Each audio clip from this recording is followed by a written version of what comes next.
सिंध हुकूमत जी सिधी सही न आयल आहे जो 2018 खां ठरी मिरवा जो गोदाम आहे फुड गोदाम उते हिन वक़्त ताईं कणिक पियल आहे। हीअ ॾिसी सघो था हिन वक़्त ताईं सरकार जेको आहे हीअ कणिक हितां न खणाई आहे ऐं सॼी कणिक ॾिसो हीअ ख़राबु लॻी पई आहे।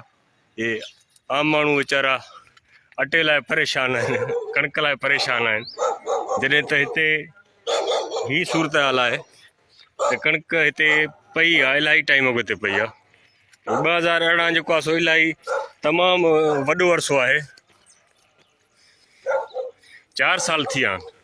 ये 4 सालनि खां ॾिसो हीअ कणिक हिते पियल आहे, को बि हिन तरफ़ नज़रसानी करण वारो न आहे त बाबा हीअ कणिक छो पई आहे। हीअ हुकूमत जी नाअहली आहे सिधी साईं जो गोदामनि में कणिक रखी रखी हिन महिल ख़राबु थी वई आहे, तमामु घणी ख़राबु थी वई आहे। सरकार खे घुरिजे त हिन मामले जो नोटिस वठे, जेका कणिक पियल आहे त फौरी खणाए ऐं जेके हुन जी मिलूं आहिनि या ॿियो जेको बि सिस्टम आहे उते ॾिए त जीअं हीअ कणिक माण्हुनि जे खाइण जे कमु अची सघे।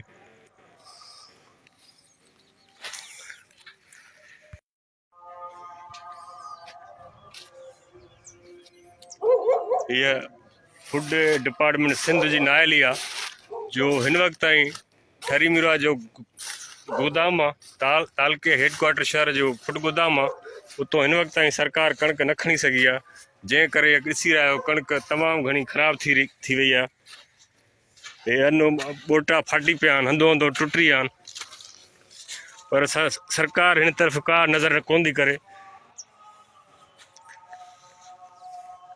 हे ॾिसो सॼो जेको आहे सो ॿोटा उस ते जेको आहे सो 4 माना ऊन्हारा ॿोटा हिते ई पिया आहिनि, 4 ऊन्हारा विया आहिनि गुज़री।